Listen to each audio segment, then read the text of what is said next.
Gillespie Tower, Cessna Skyhawk, November 4, 9er 56 Delta, holding short, runway 27 right for right downwind departure. Cessna 56 Delta, Gillespie Tower, right down departure approved, runway 27 right, clear for takeoff. Clear for takeoff, runway 27 right, 4, 9er 56 Delta. Okay, so, lights. Number 6 Alpha Bravo, traffic, 2 o'clock, 3 miles, westbound, 3,500. Descending, aircraft tracking now less than Montgomery. It is a PA-44.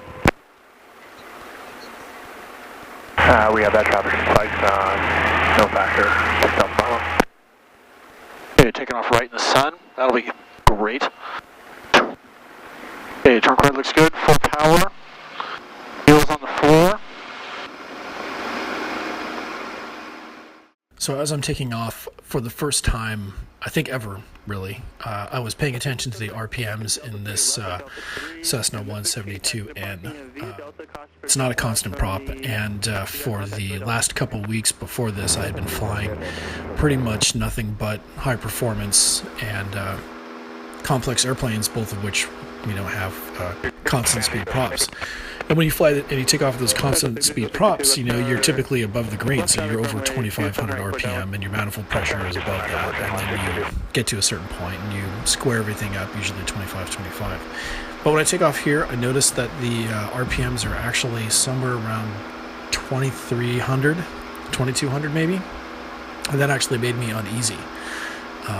So you'll see as I'm continuing to turn, I'm just kind of checking it out. I'm also looking at that EGT monitor, and it seems to be spiking in the number 4 cylinder.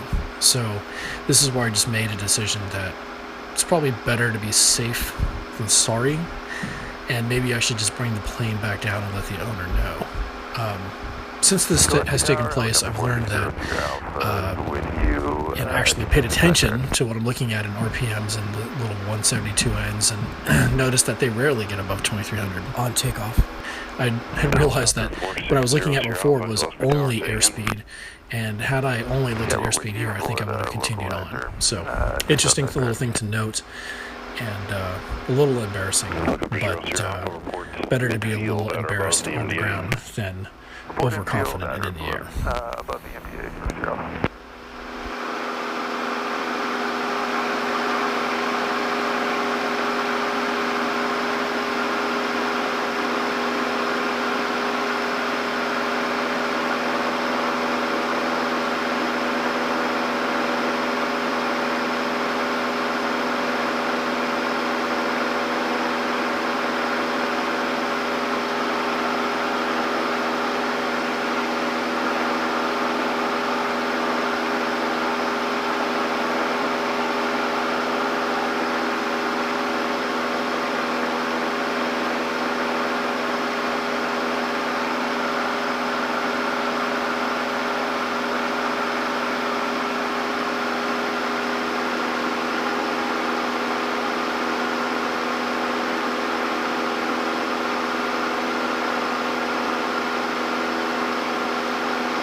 Gillespie Tower, Cessna 284, Lima Papa is busy on the INAV for 17. Banner 622, traffic just east of you at 2,300 westbound, looks like a Seminole. You can see here that I'm just kind of looking around like, oh, do I really have to stop this flight? And but I keep looking at that spike. I mean, you can see it in that right, red line that keeps popping up. It's really high. So being unfamiliar with what the RPM should be and looking at that spike, I'm thinking, there's something wrong with the number 4 cylinder that's causing a significant drop in the RPM, and, I should probably just take it in. Gillespie Towers is 4956 Delta. 56 Delta Tower.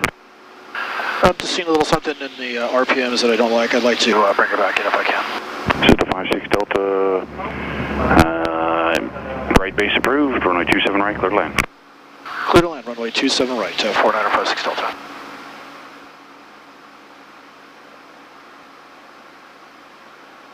So here's where things start to really get interesting. If you are unfamiliar with Gillespie Field, then you wouldn't know that to my right essentially is a relatively modest-sized mountain that peaks up, and you basically have to kind of fly around it almost as if you're doing a turn around a point. to get past it and obviously have it so it's not exactly in your flight path as you come down to land. It's fairly close, so you may get a little glimpse of it on the way in, but what really does this landing, as far as what makes it kind of freaky, is just by the time I've turned around and I'm coming back in, I'm looking straight into the sun.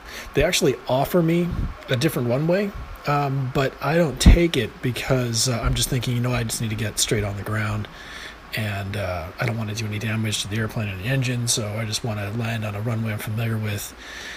What I should have done is go over to, I think the runway would be something like 3.5, and I would have had the sun to my left instead of looking directly at me. Just wait until you see the sun pointing straight at the airplane.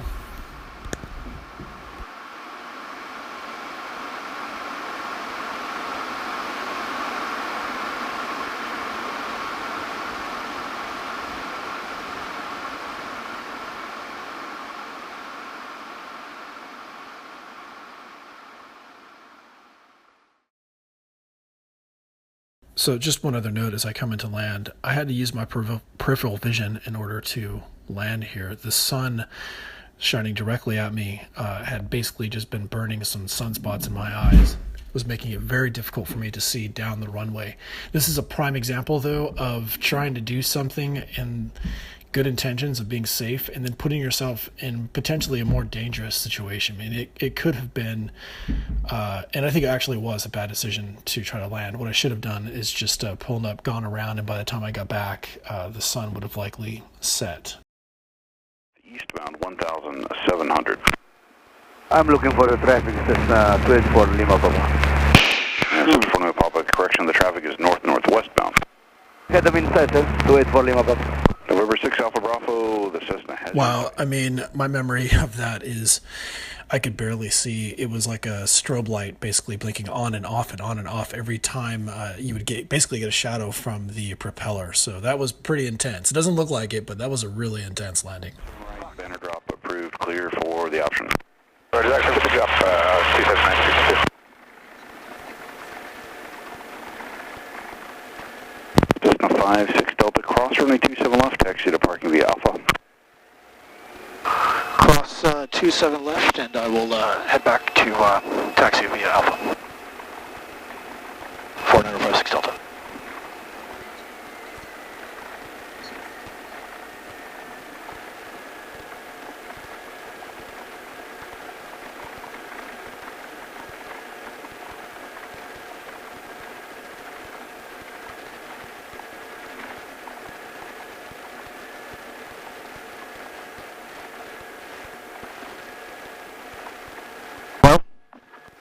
Another short flight, man. I don't like this thing spiking. Assuming that's temperature, that's the EG. And we were only maxing out at 2,300 RPM. So that was not good. This is a 180 horsepower. It should be maxing out at 25 on takeoff. And that wasn't happening. Well, as it turns out, I was wrong about that. Climbing in a 172 with 180 horsepower engine, 2,300 RPM on the climb is just fine. I know that now. At the time, again, I'd been flying almost exclusively constant speed props, and so you really pay attention to the RPMs and the manifold pressure, and looking back now, I realized I don't think I'd ever actually paid attention to RPMs in a 172. I was only looking at airspeed, which isn't a bad thing, but if anything I'm going to take away from this, it's watch the RPMs. If the RPMs are under about 2,000 or 2,100, then you really do have a problem. Watch your airspeed. Keep watching your airspeed. And even if you feel like an idiot later, it's better to be on the ground and feel like an idiot than to be up in the air. So that was my lesson on that flight. The very next day I took off, flew to Palm Springs, which was my destination this evening, and took off again, 2,300 RPM on the climb, which is normal. And everything was fine. So this is a really great airplane. I also want to say that it's one of my favorites. And yeah, every time you fly, you learn. So there it is.